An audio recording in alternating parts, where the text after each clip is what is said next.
పై ప్రమాదకర విన్యాసాలు చేసి ప్రాణాలు కోల్పోయాడు స్టంటర్ శ్రీకాంత్. లారీ కింద పడి నొజ్జునుజ్జయ్యాడు. శుక్రవారం అర్ధరాత్రి ఈ ప్రమాదం జరిగింది.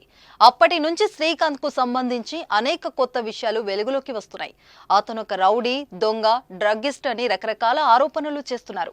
చనిపోయిన సమయంలో అతడి జేబులో కత్తి కూడా దొరకడం, అతడిపై పలు కేసులు ఉండడం, ఈ ఆరోపణలు నిజమని అందరూ నమ్ముతున్నారు.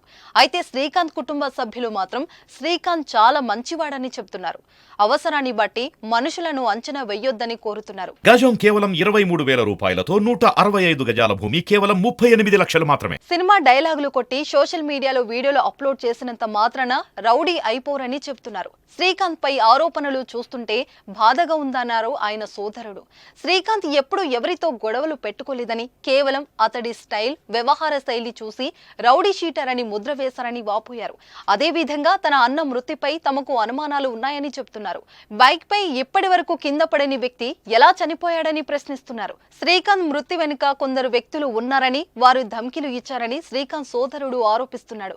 శ్రీకాంత్ పై తప్పుడు ప్రచారం చేయొద్దని శ్రీకాంత్ సోదరి కోరింది. ఇప్పటికీ అతని మరణంతో తీవ్ర దుఃఖంలో ఉన్నామని, ఇలాంటి సమయంలో అసత్య ప్రచారం చేయొద్దని ప్రాధేయపడ్డారు. స్నేహితులు సైతం శ్రీకాంత్ రౌడీ అని జరుగుతున్న ప్రచారాన్ని ఖండిస్తున్నారు. కుటుంబ సభ్యులు మాటలు ఎలా ఉన్నా శ్రీకాంత్ పై సోషల్ మీడియాలో నెగిటివ్ గా ప్రచారం జరుగుతుంది. శ్రీకాంత్ ఒక రౌడీ అని, ఎప్పుడు గొడవలు, గ్యాంగ్లు అంటూ తిరుగుతాడని పలువురు ఆరోపిస్తున్నారు. పలుమార్లు జైలుకు వెళ్లినట్లు కూడా చెబుతున్నారు. జైలుకు వెళ్లిన విషయాన్ని శ్రీకాంత్ సైతం కొన్ని ఇంటర్వ్యూలో చెప్పాడు. అంతేకాదు, జనాలు తిరిగే రోడ్లపై ప్రమాదకరమైన స్టంట్స్ చేయడంతో ఇప్పటికే పలు కేసులు నమోదు చేసినట్లు తెలుస్తుంది.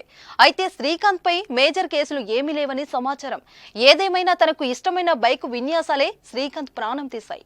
కుటుంబ సభ్యులకు కడుపు కోత మిగిల్చాయి.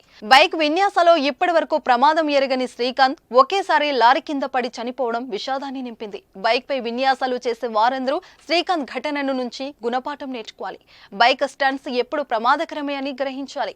ఒకరోజు బైక్ విన్యాసాలు చేసి నువ్వు హీరోగా ఫీల్ అయినా ఏదో ఒకరోజు అది ప్రాణాలను తీసేస్తుంది అన్న విషయాన్ని గుర్తు చేసుకోవాలి. యువత ఇలాంటి వాటికి దూరంగా ఉండాలని పోలీసులు సూచిస్తున్నారు.